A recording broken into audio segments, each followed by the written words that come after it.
بسم الله الرحمن الرحيم. أهلا وسهلا بكم، يا رب تكونوا دايما بخير. ده سهم مصر الجديدة للإسكان. السهم ده يعني هو ماشي حاليا في اتجاه عرضي مائل للهبوط. تمام، فيعني احنا من السهم ده من زمان خالص احنا متوقعين ان احنا لسه مستنين اماكن الشراء فيه، اللي هي عند 32، عند 2 جنيه. فدي اماكن الشراء الممتازة في السهم. اما حاليا طول ما هو في المكان العرضي ده فاحنا هنفضل كده في المكان العرضي، مفيش لا صعود ولا هبوط، ومش هيبقى فيه صعود برضو غير لما ننزل ونكسر كل المكان العرضي ده. عشان احنا بكل بساطة احنا بنعمل تصحيح. التصحيح ده لسه مش مكتمل معانا، اللي هو كان بالشكل ده. هنا كان هبوط دبليو. الارتداد، شوف بقى هنا الارتداد نفسه، هنا ارتداد مركب يعني. كل ده ارتداد. اول كده هبطنا، صعدنا، رحنا عند القمة دي اللي هي عند 3.87، هبطنا مرة تانية، وبعد كده صعدنا للقمة 3.96. فكل ده هو ده ارتداد، ده ارتداد مركب بالشكل ده. وبعد كده يكون عندنا لسه ضلع تاني هابط يوازي الضلع الهابط الأول يعني. لو هنا هنتكلم ان هنا عملنا هبوط كده اهو بالشكل ده، فالمفروض ان احنا يكون عندنا ضلع هابط تاني مساوي للضلع ده. المفروض ان هو يوصلنا عند اماكن ابعد شوية، تبدأ من عند 2.30 وعند 2.11. وفي عندنا برضو هنا دعم مهم عند 2 جنيه. فالسهم على المدى الطويل احتمال يروح للأماكن دي، ومفيش ما يمنع ان هو يروح للأماكن دي.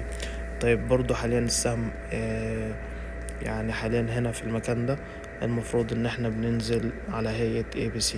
تمام، فممكن كده يكون معانا A وهنا بي، بس بي دي ممكن يكون لسه ما خلصتش يعني. هو السهم محتاج ان هو يضيع وقت في المكان ده، وبعد كده نهبط تاني بالشكل ده. تمام. حاليا الدخول في السهم، انا شايف الدخول في السهم هو مخاطرة يعني، كدخول بس على ايه، على تريدات بس سريعة. يعني ان برضو السهم احتمال يكون لسه ما خلصش ارتداد لاعلى. يعني هنا صعدنا كده بالشكل ده على هيئة ABC برضو يعني كده، والله اعلم. هنا عملنا بالشكل ده، هنا ABC. تمام، وارتدينا وبرضه بنهبط. فممكن الارتداد نفسه هيكون برضه مركب يعني ايه، يعني خلاص يبقى هنا هيكون معانا ارتداد مركب. فبس برضه ده يعني ايه، يعني مش يعني هو ممكن النزول ده برضه هيبقى فيه صعود تاني. يعني احنا كده هبطنا، تمام، هننزل شوية تاني، ممكن نكسر اللي هو 3.15 اللي احنا قاعدين عندها. ممكن ننزل تحتها بشوية، تمام، وليكن عند 3 جنيه. يبقى كده احنا احتمال يكون عندنا برضو ارتداد مركب. يعني هو السهم بس غاوي يمشي في المكان ده فترة طويلة. تمام، يعني ممكن ينزل شوية تاني، فانت هتشوف النزول القادم هل هو هيحافظ معنا على القاعدة 3.92. واعتقد ان هو هيحافظ على القاعدة. تمام، وبعد كده يروح يبدأ يرد تاني بالشكل ده اهو. خصوصا هنا عندنا فجوات سعرية، يعني هنا على فريم صغير نص ساعة، ففي فجوات لسه عايزة تطلع تضغط.